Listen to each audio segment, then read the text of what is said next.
My name is Natalia Aleksiun. I'm Harvard Professor of Holocaust Studies at the University of Florida at UF Shorstein Center for Jewish Studies. We welcome you warmly to this event, and it is my distinct pleasure to invite you today and our distinguished guest, Professor Jonathan Dekel-Chen of Hebrew University in Jerusalem, to give a talk on this extremely timely topic. You had Jonathan's bio attached to the flyer, but let me just say that he published widely on the topic of Jewish agriculture projects in the Soviet Union, but also throughout both Americas and in Europe, has written about the Jewish philanthropy, international Jewish philanthropy in Eastern Europe and beyond, and extensively on anti-Jewish violence, co-editing 2 important volumes on pogroms and blood libel accusation.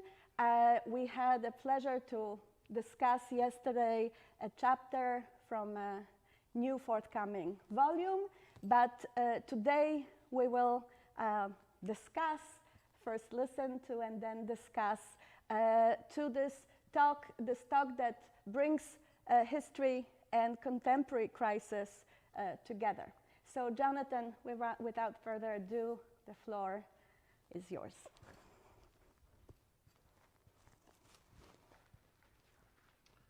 Well, good evening, everyone. I'm sorry, I have to turn on the mic.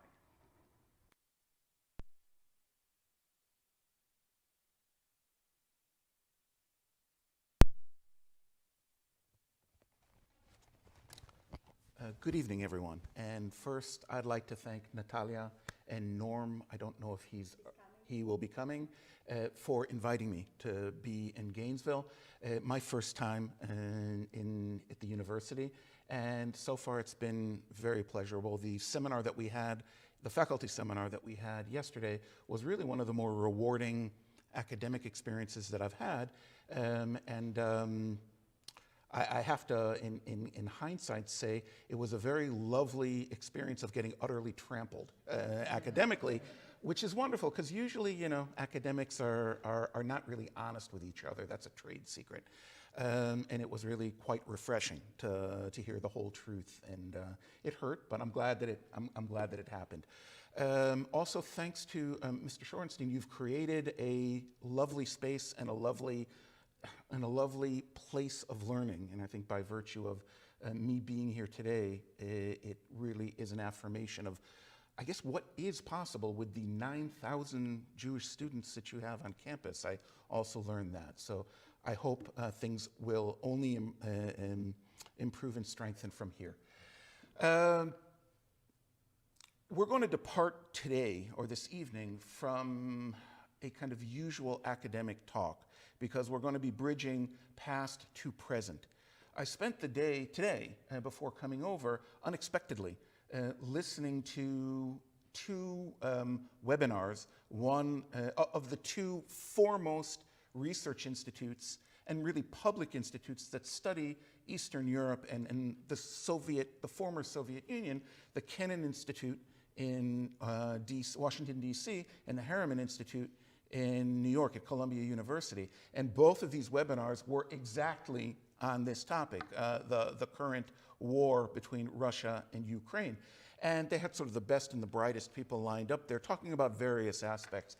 And no one had any clear answers about the present and the future, you know, what lies ahead, from the counteroffensive to what Russia is going to look like after the fighting is over. There are no answers. And so today, I certainly can't offer any real answers other than think about how we got here. The war has been horrific. The body count is fairly unknown, but it is simply awful. It has transformed forever that space of Ukraine, mostly for the worse, but I suspect that there is a silver age of Ukrainian culture around the corner when the smoke finally clears, but no one knows when that might be. Going from a kind of Marshall Plan once the fighting does end into an age where this extraordinary Ukrainian diaspora, you don't have much of it in Florida, but other parts of the country certainly are very familiar with a diverse and very rich Ukrainian diaspora. From before the war, of course, it's only gotten bigger now with the millions of Ukrainians who have had to flee from the country, and it's unclear when most of them would be able to return. My goal here today, in the next 40-ish minutes, is to offer you some background about the place of Ukraine and Russia in the minds, the sort of Jewish collective mind, if there is such a thing, about those spaces, and no less important, how Russians and Ukrainians look at or have looked at one another over time, and how the Jewish question or the Jews of the region, and there aren't many left, we're talking really in past tense. You know, if one really flies high on the demography, you might get, combining Russia and Ukraine, to about 400,000 Jews who remain there. I think that's extraordinarily optimistic. It depends how you count. It's probably closer to 200,000 at best, and most of those people are quite old. So that number is only going to go down. However, as most of you in the room probably know, the past tells an entirely different story. Where in the Russian Empire alone, at the turn of the 20th century, there were about 5.5 million Jews. Added to that, more in the Polish-speaking lands, parts of which are now in Ukraine, actually. So an enormous transition. Obviously, there isn't a lot to talk about today, although there are real dilemmas for the Jews still living in Russia and Ukraine, enormous dilemmas, and dangers as well. As witnessed, for example, the fact that important rabbis have had to flee Russia if they don't agree to make public statements, or at the very least, not make negative statements about Russia's war. So there are already consequences. But we're going to sort of toggle between past and present very quickly because we don't have a lot of time.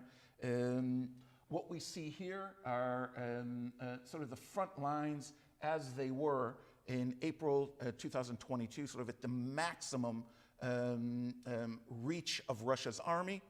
Once the initial invasion, the very first days, failed, meaning Russia tried this special operation. And Putin was serious when he said this, because the idea was to have surgical tactical strikes inside of all the major power centers in Ukraine, and thereby take over the country. It's unclear if he intended to conquer the country. That didn't work. And of course, force out Zelensky. He fully expected that Zelensky, like any good East European leader, would probably flee, and then Ukraine would become a puppet state one way or another, sort of become another Belarusia.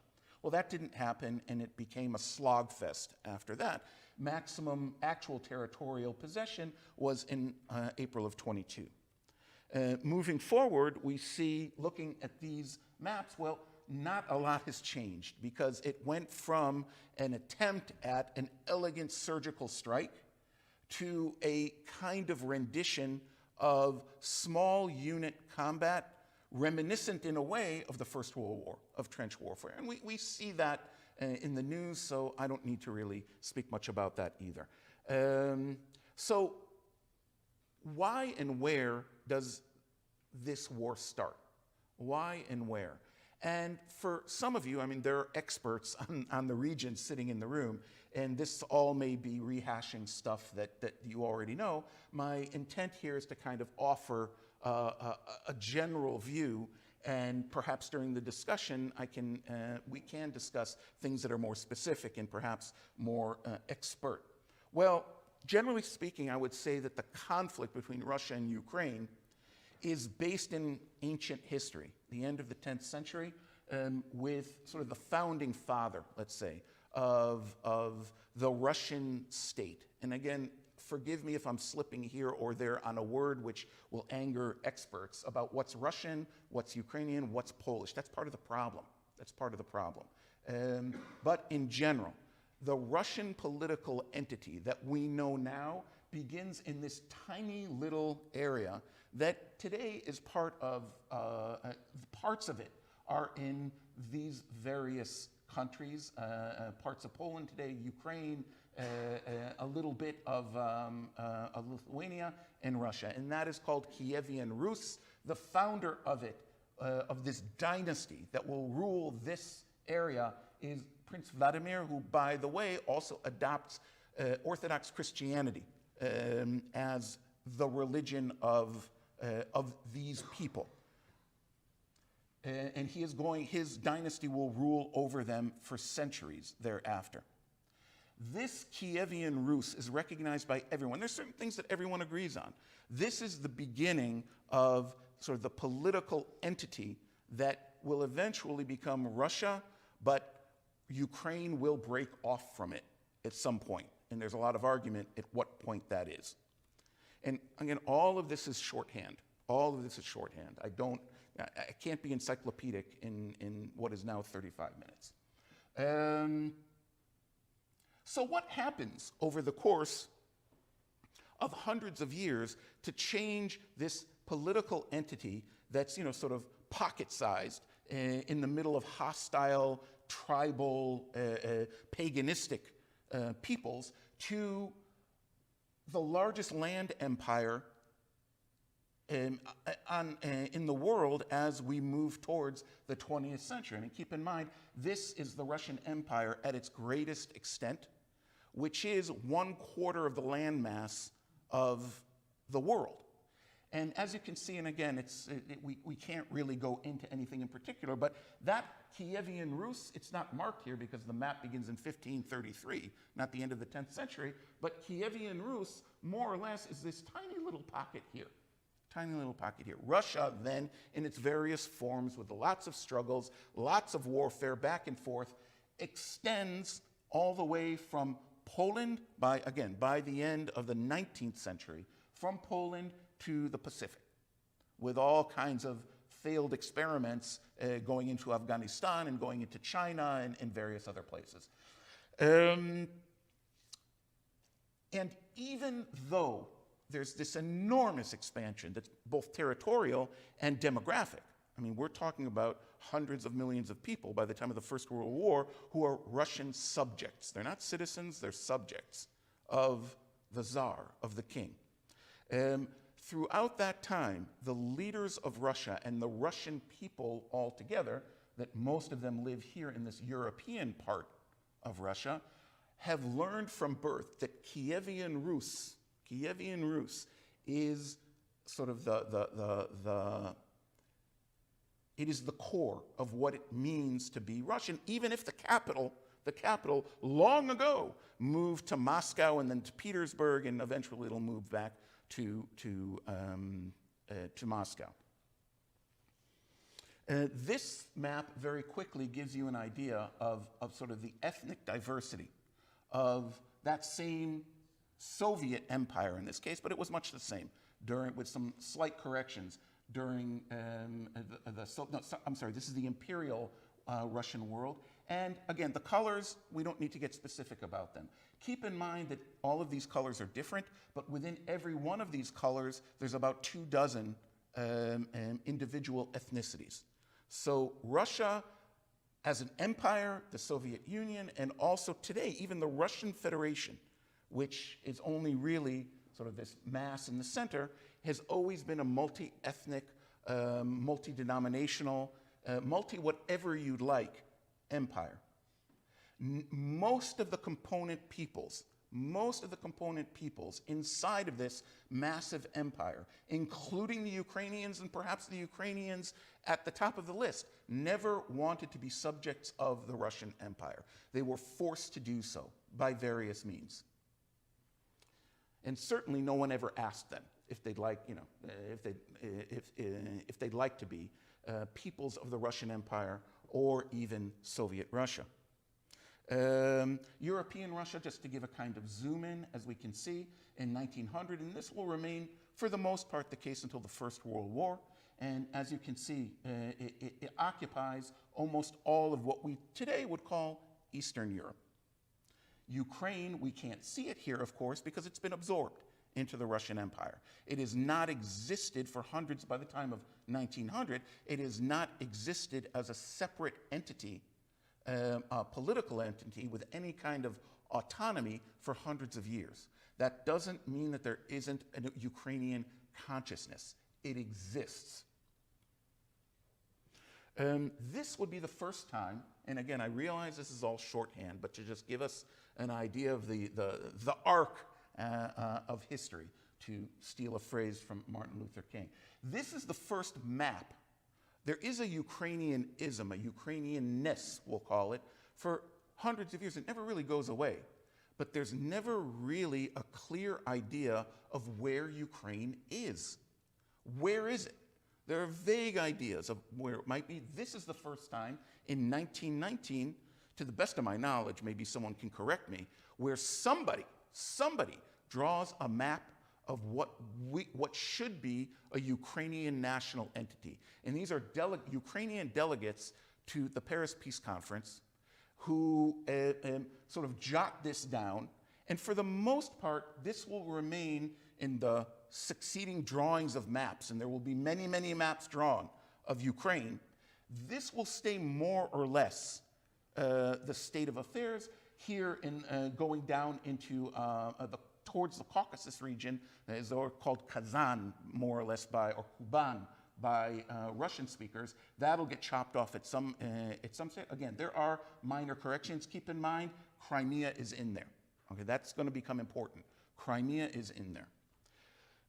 However, it was very short-lived, this Ukrainian dream of independence, and between 1918 and 1920, there's a terrible civil war in Russia, during which, after lots of fighting back and forth, the Soviet Union, the Reds, Lenin, Trotsky, Stalin was a little baby politically at that time, they reconquer Ukraine violently, extremely violently. That Ukrainian government only lasted for a couple of years. That independent Ukrainian government, by the way, created more or less by the German army, while Germany occupied this area during the First World War. In the Soviet Union, we can see this is the general border, right? They create a Ukrainian People's Republic. Like all of the People's Republics, and there are dozens of national so-called autonomic republics or districts or regions in the Soviet Union that are populated for the most part by, let's say in one place it's Ukrainian, the other places might be Bashkirs, if anybody knows who they are, or Yakuts, or one of the many, many, many ethnicities in the Soviet Union. But by no means are these independent in any way, and they're really not autonomous in any way that we would normally think of. So if Ukraine is only but it's led by local Ukrainian leaders, that is true, but they only have a bit of what could be called true freedom, true autonomy. During this period, before the Second World War, or even thereafter, how do Ukrainians think about Russians, and how do Russians think about Ukrainians? They are citizens of the same empire, the Soviet Empire now. What are their general thoughts? Well, from the Russians' part, I think this mural is, for anyone who's been to Moscow and has ridden on the fantastic subway system that's called the metro, you know that there are certain stations that are artistic wonders. One of them is the Kievskaya station, and there's this extraordinary mural on the wall. It's probably about the height of this background here, that depicts the Ukrainian people as this very loyal, there's lots of soldiers in here for those of you who can't see it, and then sort of this like folklorish, almost bumpkin-like presentation of Ukraine. It's very idealized. Of course, there are scientists and doctors and all sorts of things in Ukraine, not just sort of nice guitar players in this in sort of a Cossack-like thing, or farmers, simpleton farmers. Fine. What are the Ukrainians thinking about when they think of Russians? Again, theoretically, their own countrymen. They think of them more or less as butchers for a variety of reasons. Well, first, because of the losses during the Civil War and the fact that the Russian Bolsheviks took by force Ukraine's freedom. That's, of course, number one. Number two is and this has become more and more spoken about in the last 10 or 15 years, a horrific famine that spread throughout Ukraine and other parts of the Soviet Union as a result of a failed policy of the collectivization of agriculture. Millions of Ukrainians die of hunger as a direct result of this policy of total collectivization. We won't get into the details. If that wasn't enough, and all of this, again, this is Soviet policy, general empire-wide, but the Ukrainians especially suffer from this. There is no question about that. If that wasn't enough, in the early to mid-30s, Stalin, who is now the dictator of the Soviet Union, Lenin's been dead for 10 years, and he's radicalizing politics in the Soviet Union. He goes about destroying, not replacing, physically destroying all of the local leaderships of these so-called autonomous republics, destroying them physically to eliminate any thought that any of these republics might have, especially the Ukrainians, about future independence.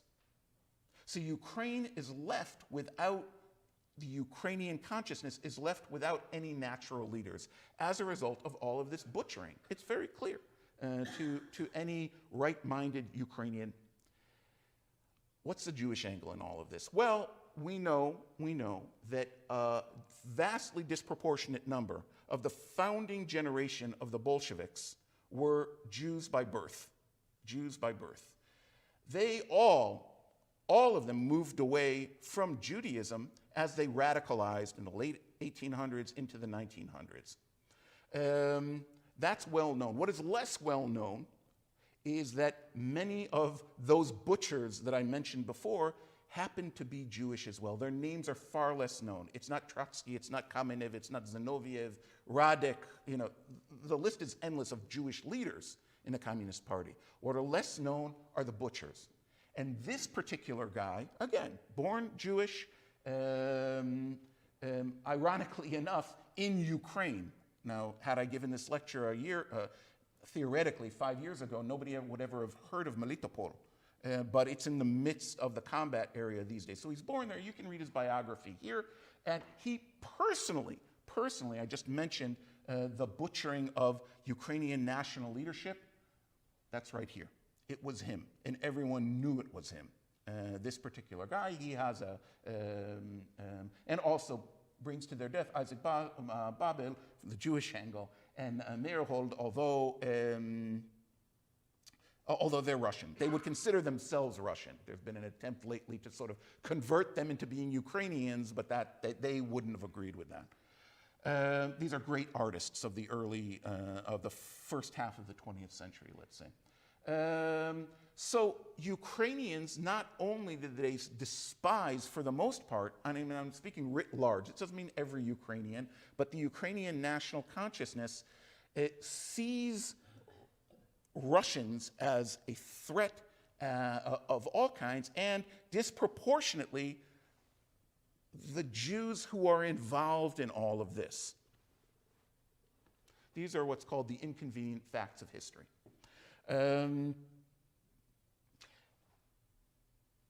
We move on to even more problematic territory when we look at particularly traumatic moments for Ukrainians, Russians, and Jews. This idea of competing memories or competing victimhood. Who is more a victim? On this same territory, is it non-Jewish Ukrainians or Jewish Ukrainians?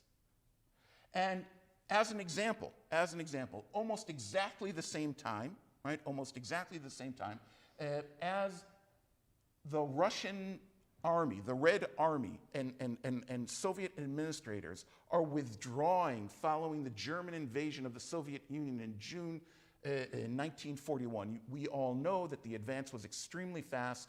The Soviets are retreating very, very quickly, and as they're retreating, they're executing political prisoners, and more random as well. Thousands are killed as they are departing. There are no Jews here, for the most part. These are all Ukrainians. So even more horror and hatred builds up. At the same, and the Ukrainians most definitely remember this today in their national consciousness.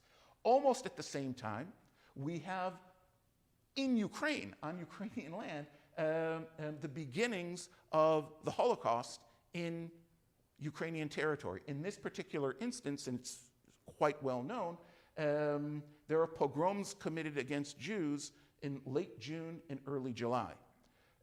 The fascinating part of this and the problematic part of this in Jewish national consciousness is that for the most part, these pogroms were perpetrated before the German army ever got there. They were perpetrated by local Ukrainians, these pogroms in Lvov. Wonderful city, but with a horrible past. So, who's the guilty party? Who's the victim? Is for anyone to decide. When from Putin on down, accuse the Ukrainian people and certainly the Ukrainian leadership of being closet Nazis, this is what he's talking about. This actual history. And I'll get a little bit more in depth in it because behind the killing lies a very, again, two-sided history, which is the birth and the destruction, eventually the destruction of the Ukrainian National Organization. After the Red Army's conquest of Ukraine, 1920, 1921, the Ukrainian national movement, its leaders, those that are left alive, go into exile into Central Europe and other places. And in 1929, they come together to form, in exile, an actual organization, the Ukrainian National Organization, or AUN, which most scholars call it. And they are pretty ineffectual in doing much of anything. I hope I'm not stepping on any toes, until the rise of Nazi Germany and the clear understanding that Hitler intends to invade the Soviet Union. And at that point, the leaders of the AUN, led mostly by these two fellows, Stefan Bandera and Melnik,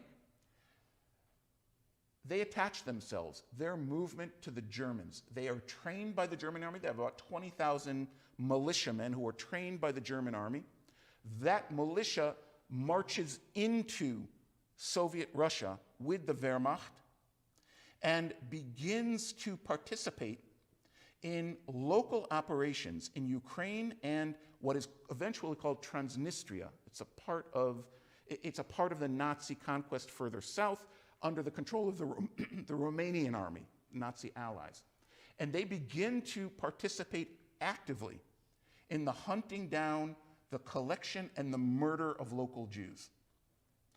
Eventually, this same AUN is disbanded by the Nazis, not because they're killing Jews, but for other reasons that we don't need to go into.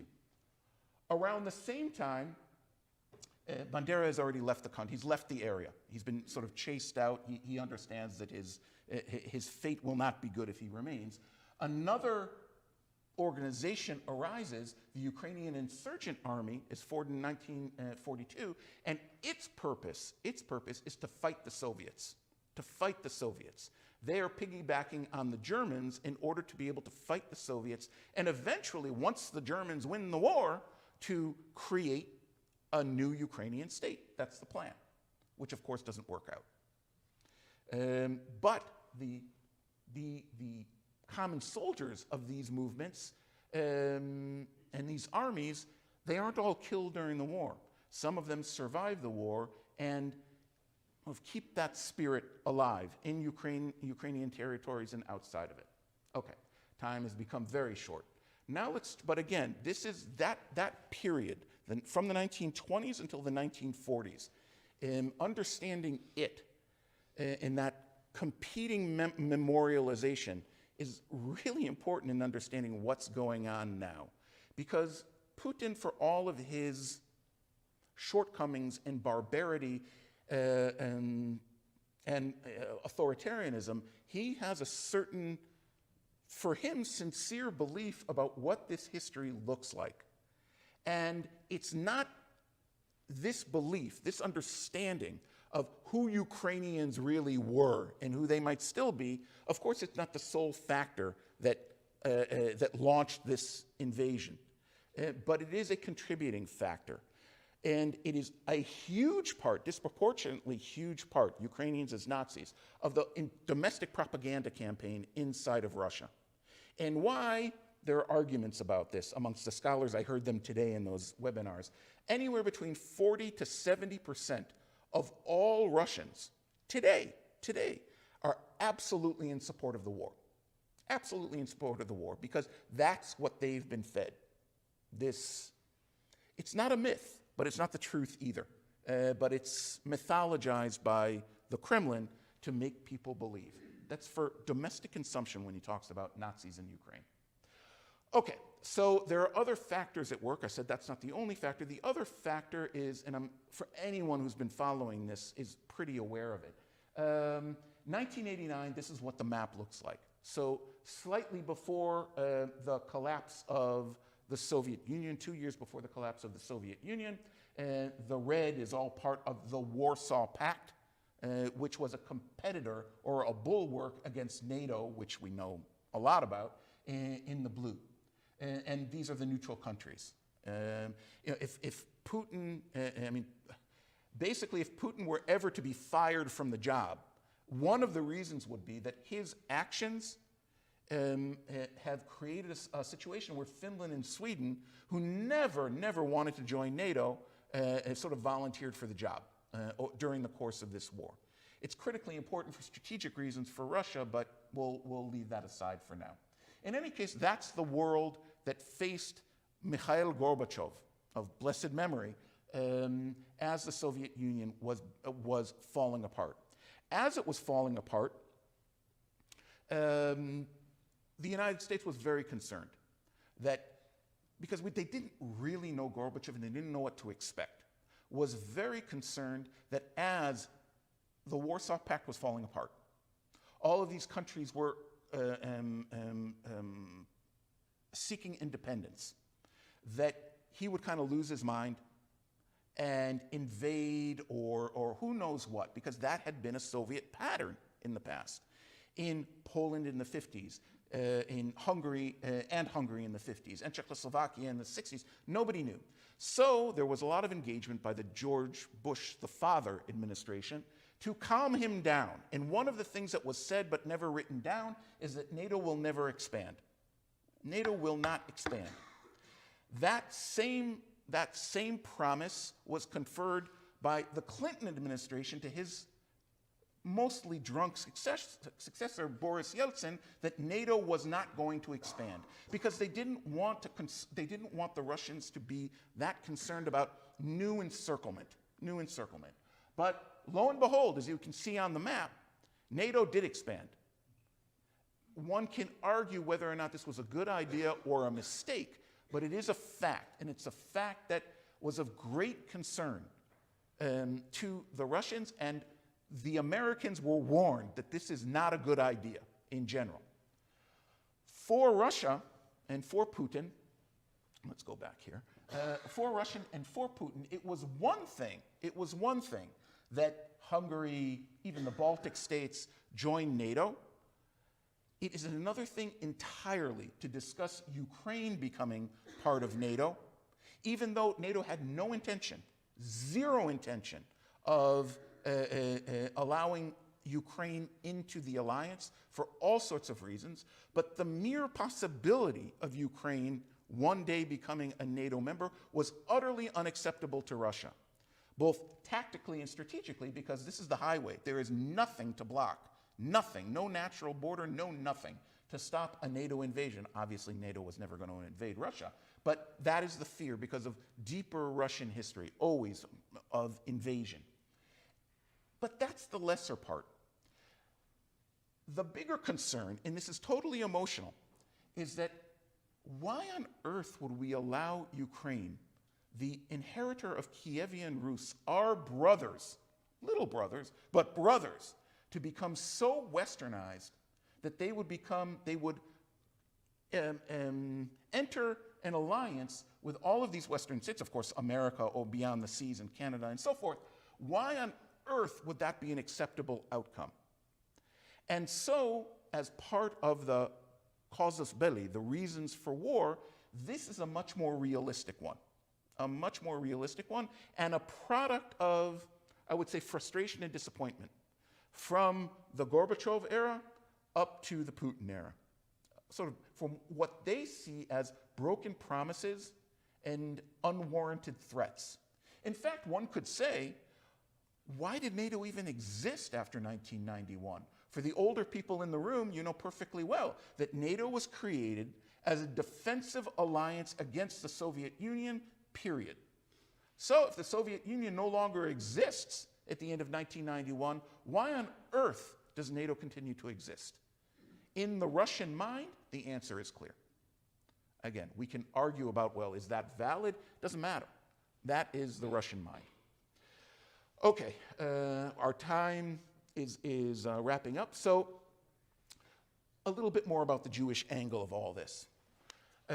Very often I am asked, sort of, what's the Jewish position, what's the Israeli position about on the war?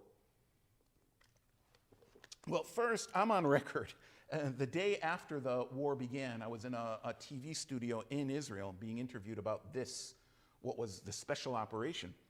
And it seemed to me that we had a big problem in Israel, and nobody knew that the war was going to go on for a year and a half, but we had a big problem because Israel is really caught in the middle. We have immigrants from Russia and Ukraine who, by the way, don't agree necessarily on who's the bad guy here. It's an extraordinary phenomenon. You know, Jews from Russia and Jews from Ukraine in Israel can have arguments. They've been in Israel for 25, 30 years. They can still have arguments amongst themselves about who's the perpetrator here and who's the victim. But in any case, Israel had a problem because although we might associate with Ukraine as a fledgling, imperfect democracy, we, in a way, had a debt to pay, or debts to Russia, both historically, believe it or not, because the Soviet Union, it's true, and this is a subject for another discussion, Russia had been an oppressor of Jews, but during the Second World War, the Soviet Union, perhaps inadvertently, saved hundreds of thousands of Jews from death in all sorts of ways. More importantly and more immediately, because I don't think most Israelis knew anything about that, Israel has to be very careful with Russia because in Syria, and I don't have a slide of this, in Syria, our strategic enemy, still, unfortunately, Russia calls the shots. Russia calls the shots, especially in the skies. And Israel, over the course, since the beginning of the Syrian civil war, has been coordinating quietly with Russia, who calls the shots in the air over Syria, about Israeli interdiction against Iranian attempts to place advanced armaments in Syria and in Lebanon. So when Israel, again, those of you who follow the news know, when Israel reportedly destroys a hangar at an airport or a certain building in Damascus, this is since the beginning of the Syrian war, civil war and the arrival of the Russian troops. Every one of these reported strikes has to be coordinated with the Russian generals in Syria. So there's a limit, and this is in Israel's national interest. We can go into that more later. But Israel has a different problem, or Jews in general have a different problem, because Ukraine has a problematic history for us, that same national movement that we thought of. There are national heroes like any people. There are national heroes in Ukraine, historically. Zelensky, ironically, is now a national hero, and he's a Jewish comedian. Go figure. But of all their national heroes, their iconic heroes, I can only think of one he's not here because he's not part of what I'm going to say now, Ivan Mazepa, who does not have Jewish there's this understanding that he has a lot of Jewish blood on his hands. And this begins in the mid-17th century with a revolt of Cossacks against Polish-Lithuanian rule and Polish landlords. Along the way, Bogdan Khmelnytsky, the leader of this Cossack uprising against, really an abusive Polish system, along the way, his troops, if we can call them that, kill about 20,000 Jews in what is today Ukraine. As you can see here, he's celebrated in all sorts of ways, including on the 5 hryvnia note. That's their currency. Second along the line is Semyon Petliura, who wasn't at the first, but became the president and the military leader of that short-lived Ukrainian republic from 1919 to 1921. During that time, during his presidency, hundreds of thousands, well, we don't know exactly, somewhere between 75,000 and 150,000 Jews were killed on the territory of Ukraine that I showed you before, that first map, more or less. On the other hand, and so Petliura has been a boogeyman in the Jewish consciousness, certainly East European Jewish consciousness, since then. Recent research, very good research, has shown that Petliura was probably not responsible for any of it. It was a question of chaos of the time. And I like the best sort of way to explain this is a very short finding by a colleague of ours, Henry Abramson, who wrote a wonderful book about this, that at most, his government really controlled a few neighborhoods in Kiev. That's about it. The rest of the country was in utter chaos. So whatever happened, he wasn't ordering anyone to do anything. Stuff happens during times of chaos. Again, we can discuss things more. And then we have perhaps the most important in current Ukraine, I would say by far the biggest national hero, is Stefan Bandera. We met him before, the leader of the OUN. And as you can see here, he's celebrated, it's his monument in downtown downtown Lviv. The first time I saw it many years ago, knowing the history, I couldn't breathe when I saw it at first. But here he is, and on postage stamps as well. So most Israelis of a certain age are aware of bits and pieces of these histories. Here again, we have dilemmas. Again, we start from the end, so we have a very liberal-minded Jewish president of Ukraine, elected, by the way, not to make war with Russia, but to end corruption in Ukraine. That was his platform.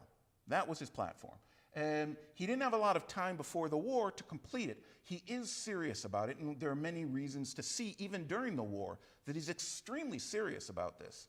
But in the meantime, he's got to keep Russians from killing Ukrainians. But at the same time, you have these iconic moments in the Ukrainian national consciousness. For example, perhaps the most important moment is the Euromaidan, the uprising, the ground-up uprising of the people of Ukraine against their own government of sort of corrupt Putin puppets.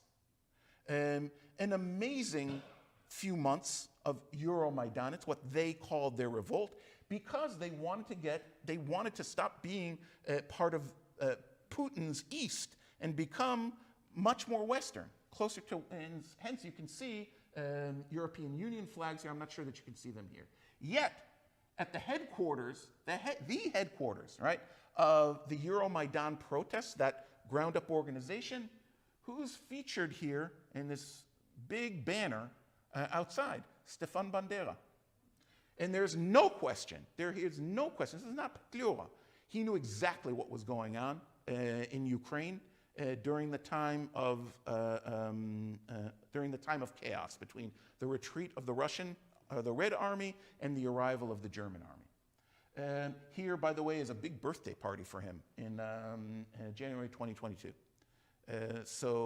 Although it's not during the war, it's before the war, this gives us an indication that he has a lasting presence. And finally, this is a bit aged, but the Azov battalions, they were sort of considered, in the first stages of the war,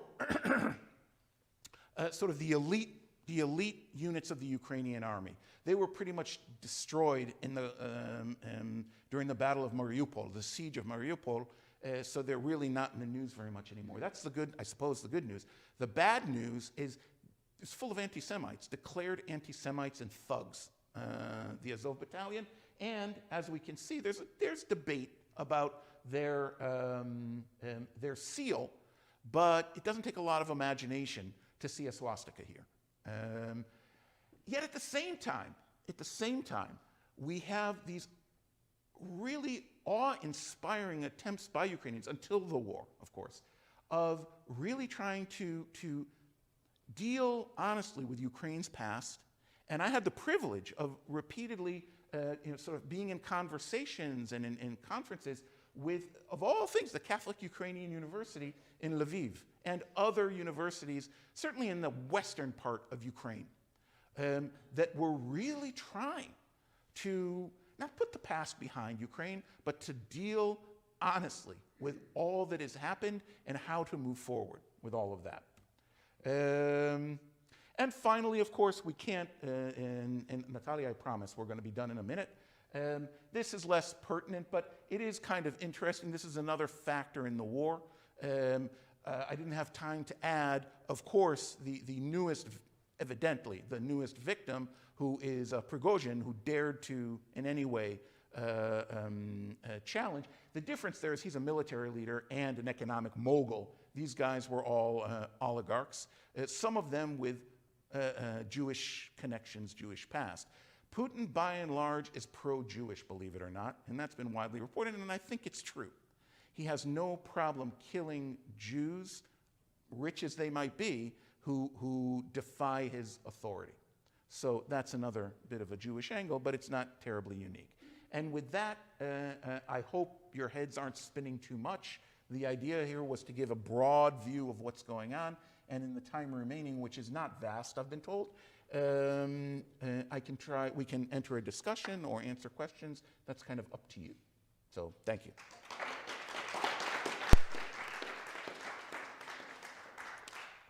Thank you, Jonathan. And indeed, this beautiful space, and I want to thank Dr. Rebecca Jefferson for inviting us to hold this event and Judaica Suite.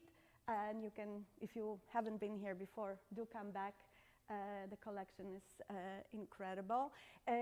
But we do need to leave by, yes. So we need to ask questions fast. But I will abuse the power of having this machine here and ask you, push you a little bit on something that really only was mentioned towards the end, which is Soviet Ukraine and Western Ukraine, which was Polish, Austro-Hungarian, two very different Ukraines. Now with refugees fleeing into Lviv, among other places, this map has been changed. But I wonder if you could talk a little bit more about the memory, collective Ukrainian memory of Ukrainian national movement and national heroes in Soviet part, because what you showed is really especially pertinent to the West. Lviv is the Bandera Stadt, quote unquote, sometimes jokingly, sometimes offensively, and sometimes with pride, known as. I want to disagree on three things before I let you answer. Can I answer the first one first, and then you follow up? Because I won't remember. Let me just say three things, and because then there will be questions and comments. So one, I want to say, in the prisons that are filled with bodies of NKVD victims, certainly these are not only Ukrainians, they're Poles and Jews. Yes. So this is not, this is important. But they are killed not because they're Jews.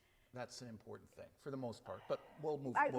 We would argue, but what the sort of Jewish victims, Ukrainian victims versus Jewish victims of the pogroms is sort of a collective memory that is simply not accurate. Of the Ukrainians certainly remembered these massacres in prisons as massacres of Ukrainians, but it's just not true.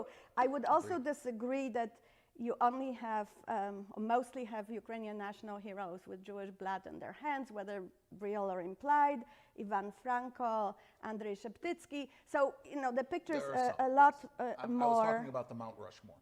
Right, right. This is Mount Rushmore. But yes, I agree that it's a question of which are the names that are evoked and chosen to be put forward. So I will skip the third one and let you talk about Soviet, post-Soviet part, eastern part of Ukraine, and the way it remembers the Jewish question, possibly slightly differently, and then open the floor. Because time is short, I'm going to do this shorthand. There is a difference, and Ukrainians and others talk about it all the time. What is left bank and right bank Ukraine? Let me get back to a map so I can show you.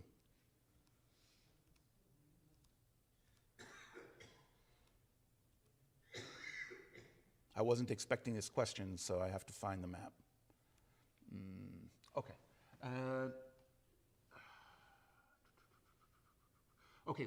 This isn't a topographical map, but trust me. Basically flowing here is the Dnieper River, huge river, along which Zaporozhye sits and Dnieper today. Novokakhovka, the big dam that was destroyed a few months back. That delineates between right bank and left bank, eastern Ukraine and western Ukraine. There are huge demographic and economic transformations, especially in eastern Ukraine, that begin in the late 19th century. It's not just in Soviet times. In the late 19th century, as the Russian czars, we're talking late 19th century, identify this area for industrial development.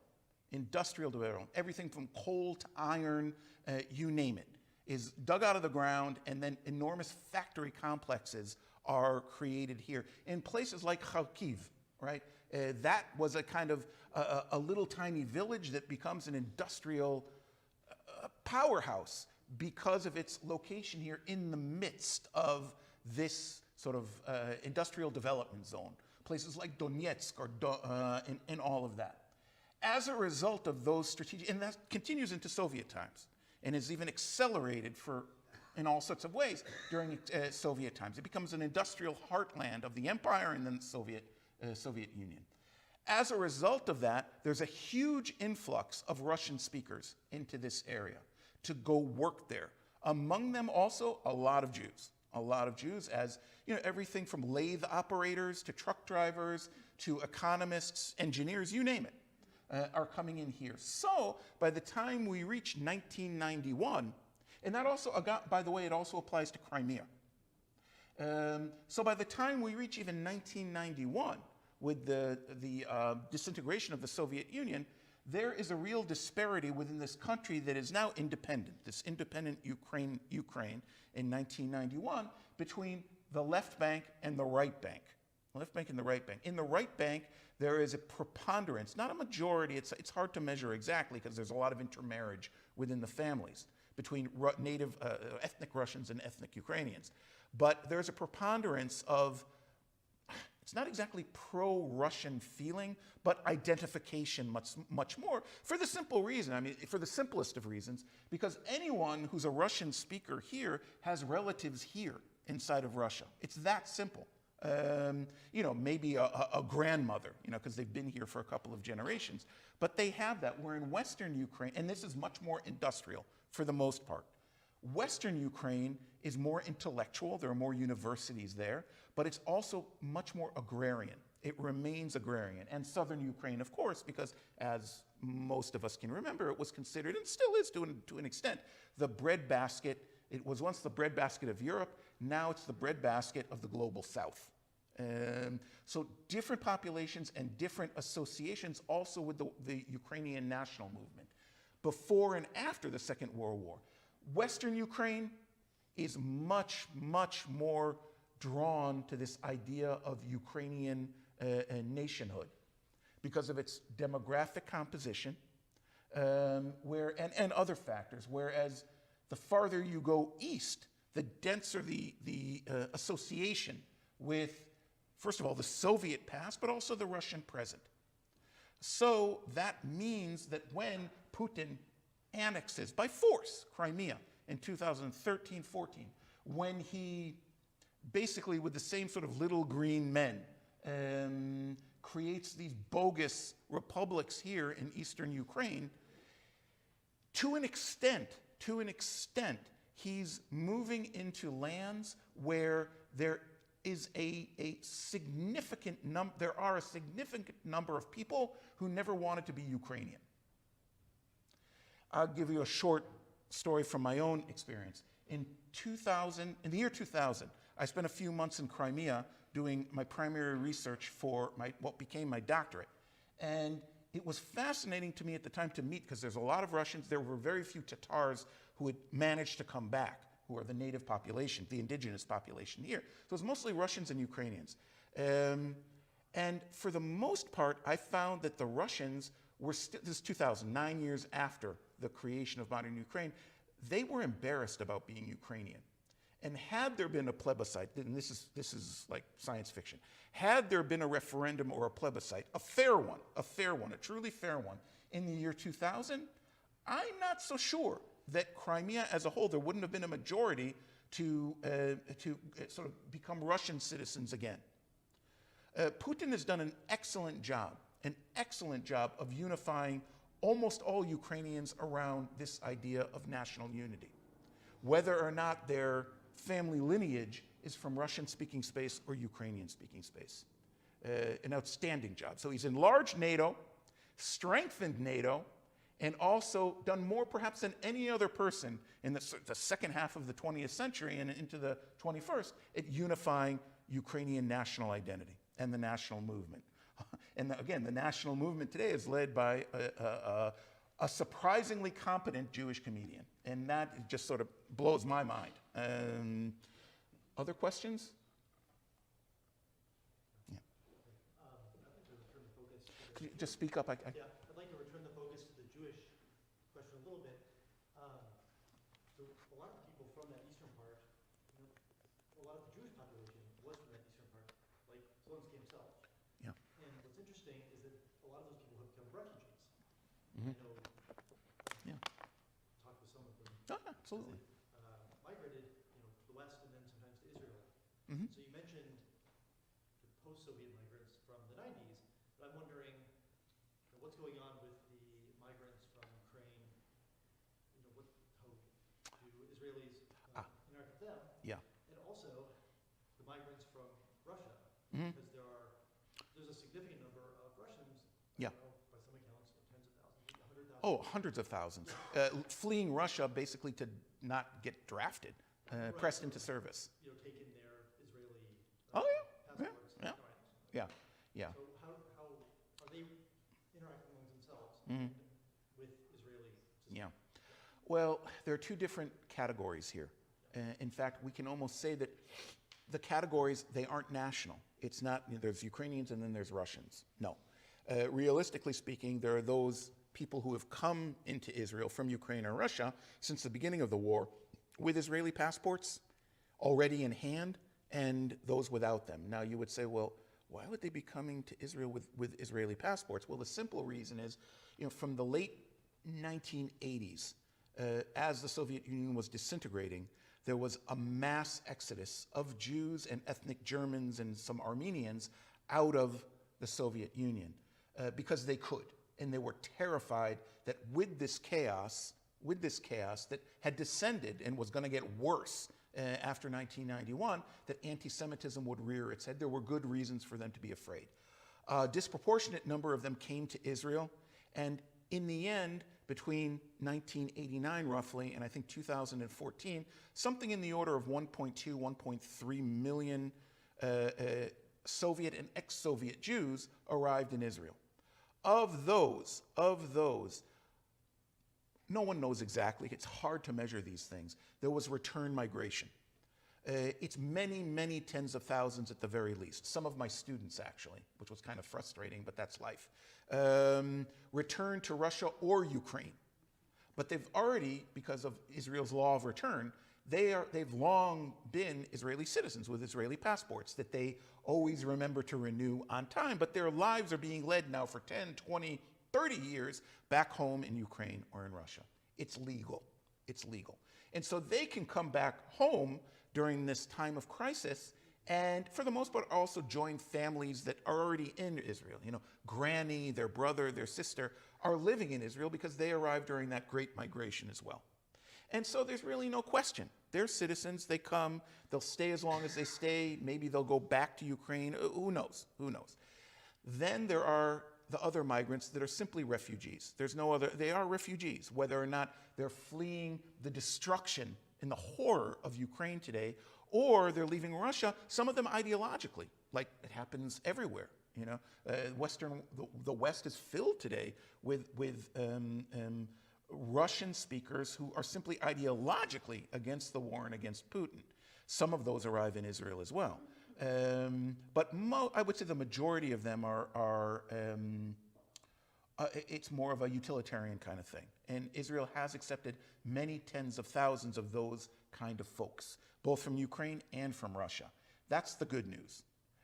The not so great news is that Israel has not, while it's accepted them and allowed them to live in Israel, is not extending, or is increasingly less, I guess, extending a warm welcome in terms of work permits and health services. So these folks are having a hard time making it, sort of making it in Israel. And this has gotten much worse under the current government, who I think strategically is not interested in long term in having Ukrainians or Russians who are not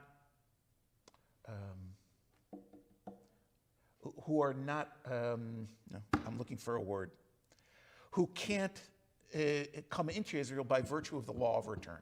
The law of return is you need a Jewish grandmother. They're also thinking right now, because of this latest arrival of refugees, the ultra-conservative parties in Israel are considering changing that basic law of return.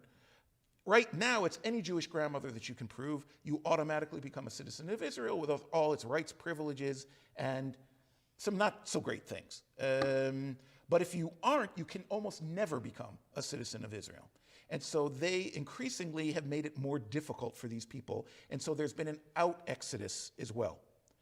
We don't know, again, exactly how many, but many thousands of these Ukrainians, non-Jewish Ukrainian and Russian refugees, have been leaving the country to go to some third state. They're not going back to Ukraine or Russia because they don't want to get arrested if they're going to Russia or pressed into service. And they're not going back to Kharkiv because there's nothing to go back to, really. So they're finding other places to go. Well, a lot of them are going to Warsaw or to Berlin or anywhere they can find. Israelis, the numbers have never been large enough of this refugee flow for Israelis really to take notice, I would say. I mean, if it was hundreds of thousands at a time, that would be one thing. But it may be in the aggregate over the last 2 years, but there's been a lot of turnover, so there are never that many. And again, about half of them are citizens anyway, and they just sort of move on with their lives. I educated them at the Hebrew University. They're fluent Hebrew speakers. No big deal. This is a very odd question. It's a very odd question. You must have been privy to dinner parties or just get-togethers, families which are mixed, Ukrainian and Russians in Israel. Mm-hmm. They don't talk about it. They don't talk about it. It's like, to draw an analogy, there are families in the United States over the Thanksgiving table, and there are among them, of all religions, right? Trump supporters and non-Trump supporters. What do? And I think it's a fair analogy to make. they simply don't talk about it. They'll talk about it outside, they'll moan and groan to me, but not, because, family is more important than politics. But again, I'm sure there are some as well. I can't give you statistics, of course, but that's been my experience. Because I ask people, and they say, we just don't talk about it. Anything but that.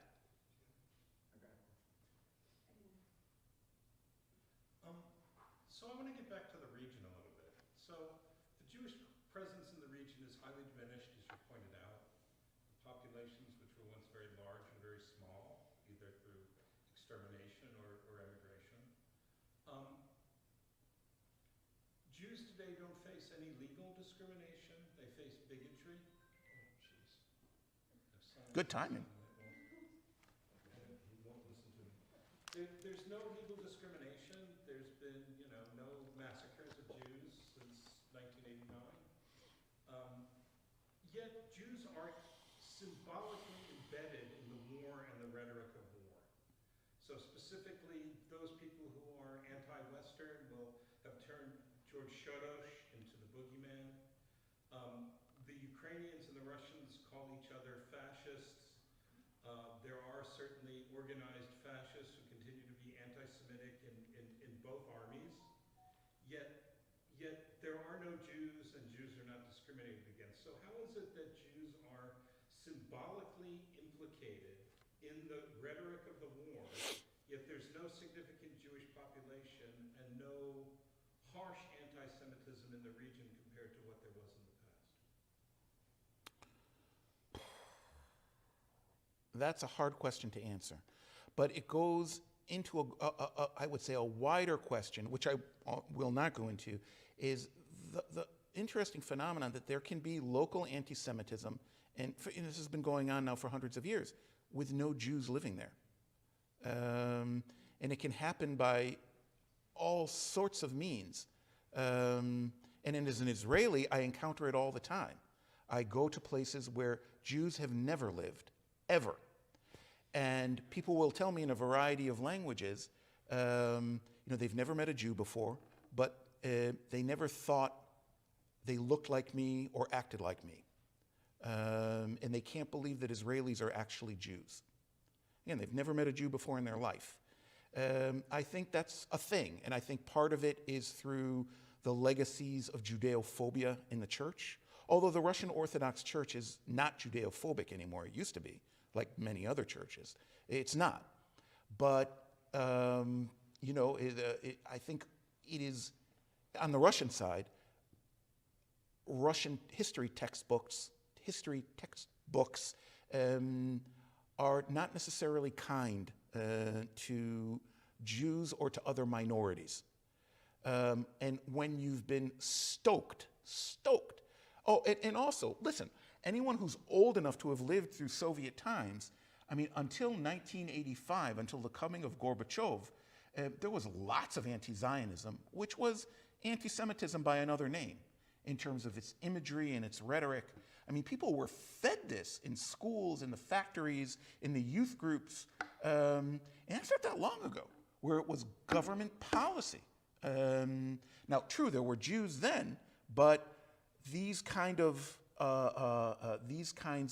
consciousnesses are retained even afterwards. There's also the effect of jealousy. Look, unlike the envy and jealousy, unlike what many of us were brought up to believe, Jews in the Soviet Union, and I'm not talking about the 1920s or the 1930s, I'm talking about the 1970s, 80s, really until the fall of the Soviet Union.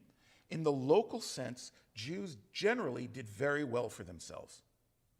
Not in comparison to the Jews I knew growing up in Connecticut, of course, but in comparison to their neighbors, their workmates, whatever. They were highly trained, highly educated, worked almost entirely in administrative jobs, and had disproportionately managerial responsibilities in every part of the Soviet economy. In fact, the only places where they weren't prominent by that time, by the later Soviet Union, was in the army and in high politics. They were excluded. But everywhere else, The numbers were staggering, proportionately speaking. And so there's also that residual part of envy. And by the way, there have been studies that showed that there was also a kind of resentment in the late 80s and the 90s. Because the Jews could leave. They could always go to Israel, and there were moments where they could go in large numbers to the United States, to Canada, and to Germany, and to Australia, in large numbers. I mean, these are the golden lands, whereas non-Jewish and non-German Soviet citizens could not. They could not. They were part of the quota systems in all of these places, and it was impossible. They wanted to leave too, because life was really hard in the crumbling Soviet Union and in the post-Soviet states, although there were almost no Jews in Eastern Europe. And that created a kind of resentment. Why should they be able to go? And I have to sit here in hyperinflation where my pension disappeared overnight, disappeared because of hyperinflation, where a small group of people, a lot of them with Jewish names, are forcefully taking over, or just by their trickery, are taking over the post-Soviet economy and benefiting from those the former state economy for their own pockets. They, by the way, would eventually become called oligarchs. So both the history that I present here, but also things that are happening from the 1970s and on, would leave a bad taste for lots of people who are living with a lot of frustration. That's the best answer that I can give you. Thank you so much for the presentation. Wonderful. Two questions. Thank you. One is, what is the population of Jews in Ukraine now? I would say your guess is as good as mine. Again, the counting problem has been really difficult.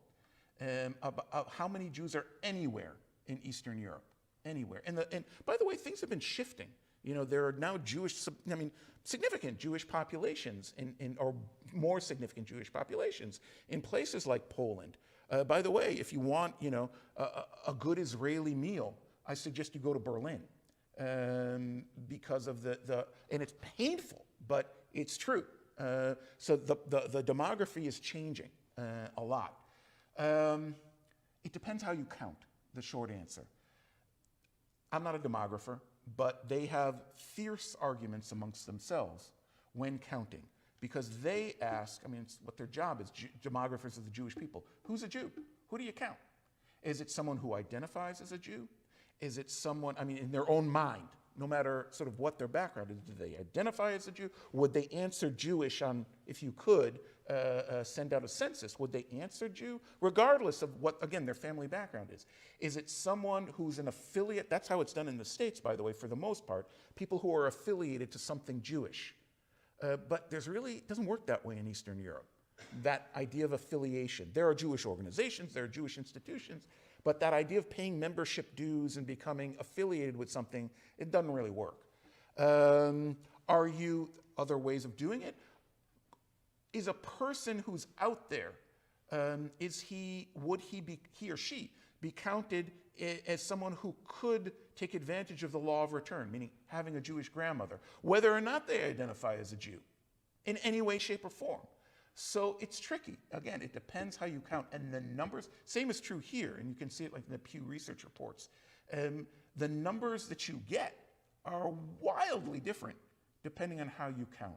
I would say my best guess, and again, I'm not a demographer, it's not what I do.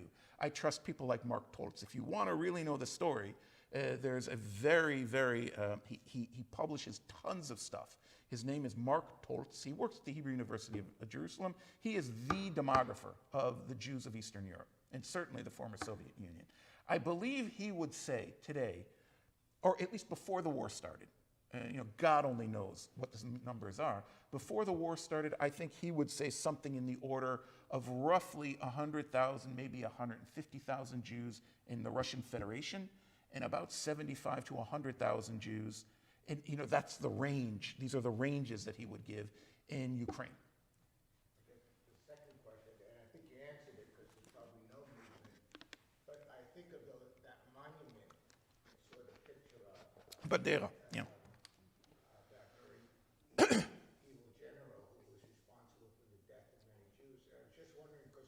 here in the United States, you know, you have an individual like that, and there would be protests and possibly wanting to take down the Yeah. statue.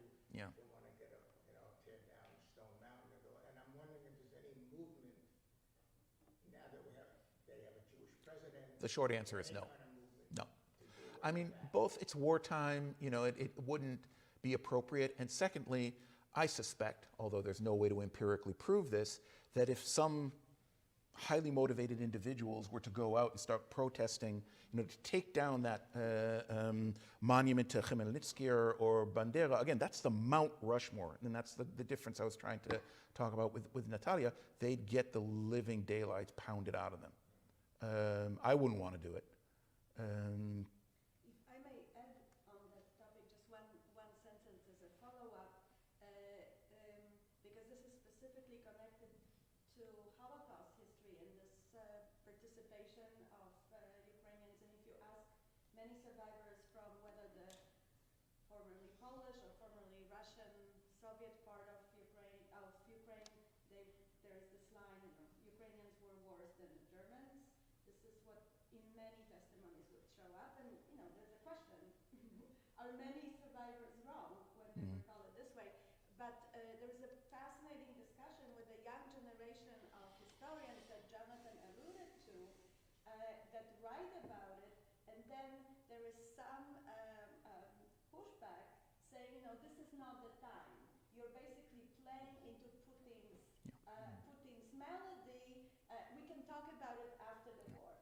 But it's fascinating that there's still, especially young historians, who say, no, now is as good time as ever, and we can open up everything, including these uncomfortable parts of Yeah. Ukraine. That's been going on for about the last 10 to 15 years. I know many of these people, and I was brought into this actually organized discussions between Israeli, Jewish, and Ukrainian historians.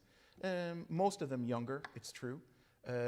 Some of them from Ukraine, most of them from Canada, which is where Ukrainian studies really flourishes because there's a huge Ukrainian diaspora for all sorts of reasons in Canada. I would just add to what Natalia brought up anecdotally. My former father-in-law is a Romanian Jew who survived as a child in the Holocaust, and his family was expelled to Transnistria, which is where Romanian Jews were sent. It was a part of occupied Ukraine that the Romanian army was given charge of. And I spoke to him recently about this. And once the war started, we happened to talk, and I asked him about it. And he said he remembers nothing about the Germans during the period of occupation. All he remembered were the Aoun soldiers, the Ukrainian soldiers, and how vicious they acted towards the Romanian Jews that were living then in Transnistria. So again, it's all competing memories, and you know there may be some sides that are wrong, but everybody's right in a way, or they believe that they're right in these competing memories. Let's squeeze the last question. Okay. Otherwise, I think we're sleeping here. Yes. Okay, thank you for a wonderful presentation. Just could you speak louder, please? Yeah, thank you for this sort of comprehensive presentation. I want to push back a little bit on the way you presented ethnic relations in, you know, post-1991 Ukraine. We know from public opinion surveys that there are very low levels of group hostility between Russians and Ukrainians. Yeah, agreed. Most Ukrainians did not want to join NATO. They were very lukewarm about the EU. I'm having a lot of trouble hearing you. Could you stand up? Yeah, so Stand up, please. It'll make it easier if you can. okay, I'll scream even though I know we don't have much time. So I just want to, long story short, a lot of people who think about Ukrainian identity today think of it and Zelensky as sort of civic nationalism. They sort of view the new Ukrainian identity as being born from pro-democratic movement, a huge civic engagement, and trying to come to terms with its past. Whether they're doing a good job or a bad job, I think that's questionable, and I think you're absolutely right that there is more to do. So how do you square the fact, and then public opinion surveys have changed in Ukraine as a consequence of the war. Absolutely. So the tensions according to these surveys,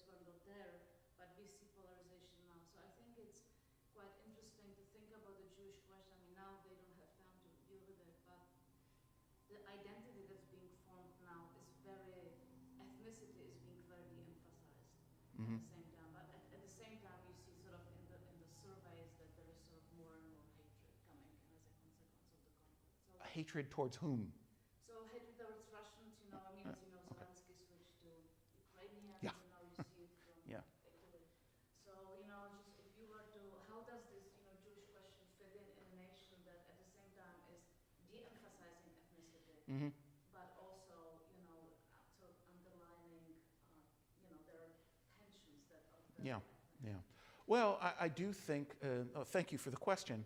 I mean, I would agree with everything that you're saying. I don't think we're in conflict anywhere. I think that the Jewish part of the future question is going to be minimal. Minimal. And that's probably a good thing as Ukraine reinvents itself, rediscovers itself as a result of the war. I agree. And as I said, Putin has done more to create a unified Ukrainian consciousness that is much more, I think civic is a good way to describe it, much more civic. And that will be, I hope, begin to flower. Look, the current Jewish, there are so few Jews living in Ukraine now, even fewer once the war started, it's just not a factor anymore. And I think that what's going to happen is that this war, this current war, whenever it ends, that's going to be the foundational story of Ukraine. No, they won't need Khmelnytsky and Petliura or Mazeppa or anything else. That's going to be the foundational story, which everyone agrees on, and there's no Jewish part of that, and there's so few Jews in Ukraine, and most of them are, 75 or older. That's just not going to be a thing, I suspect. The fear is, however, and hence most NATO countries are still hesitant to say, yeah, Ukrainians a sure bet for NATO inclusion. What we don't know is once the war ends, Zelensky has been a very successful wartime leader. No one knows if the civic consciousness that has been engendered by his kind of leadership in the events, whether that has staying power, and the anti-corruption efforts that he's making are really going to have staying power, or is there going to be a kind of backwards movement into something else? And then all bets are off. Why is that a possibility? And there's, I believe, a real parallel, not one-to-one, but very close parallel with post-war Britain. They had a brilliant wartime leader who got voted out of office several months after the end of the war, because the population wanted something else by that time. I don't know what's going to happen in Ukraine. Nobody knows. It'll depend also on how long the war lasts and how much weariness there's going to be at the end of the day. I believe we have to end. I thank you all very much, and I thank also the library for hosting us. I hope to be back at some point to take advantage of the collection in this lovely space. So thank you all, and Shana Tova for those of you who celebrate.